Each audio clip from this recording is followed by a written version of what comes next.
Let us be reminded how Greco-Roman and Jewish men treated women, at best like dogs, until this rabbi came along and in word and in deed said, that ain't no way to treat a lady.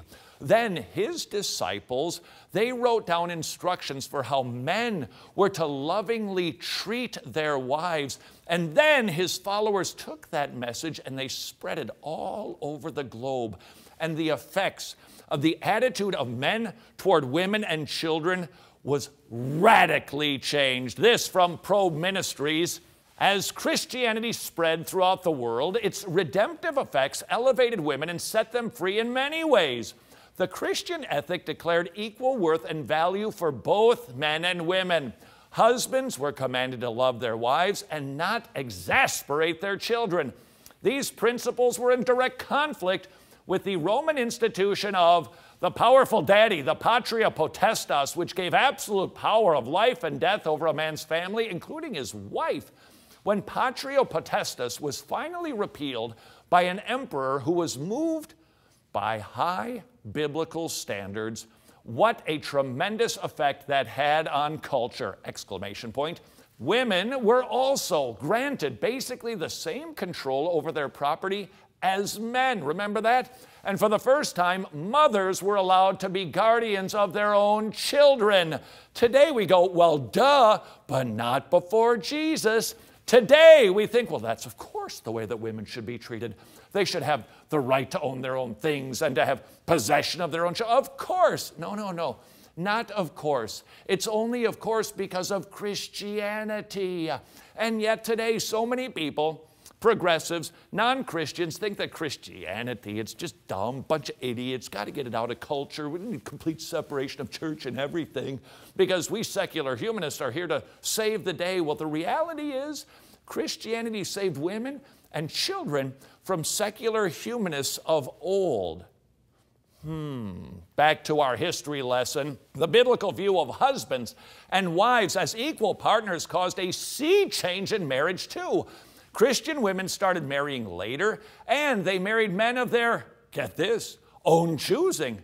And that eroded the ancient practice of men marrying child brides against their will, often as young as 11 or 12 years old.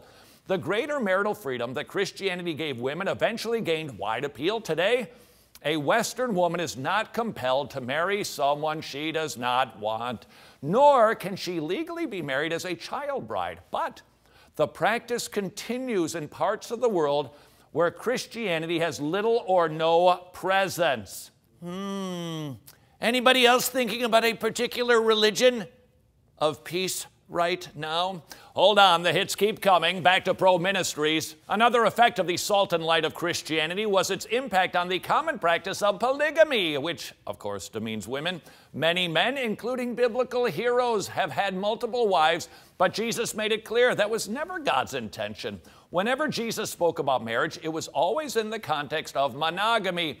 The two, not three or four, will become one flesh, and as Christianity spread, God's intention of monogamous marriages became the norm, but not until Christianity spread. But the hits kept coming. Two more cruel practices were abolished as Christianity gained influence. In some cultures, like India, widows were burned alive on their husbands' funeral pyres. In China, the crippling practice of foot binding was intended to make women totter on their pointed, slender feet in a seductive manner. It was finally outlawed only about 100 years ago.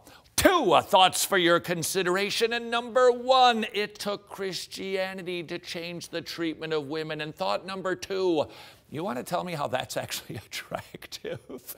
Here's the conclusion to the matter.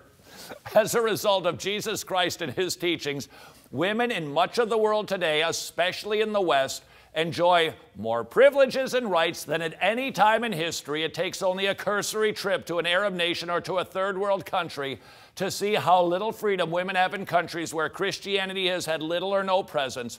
Christianity is the best thing that ever happened to women. Did we learn this to rub this into the face of the progressives? Of course we did. But more important than that, it is to motivate us and to inspire us to preach the gospel so that we never return to this.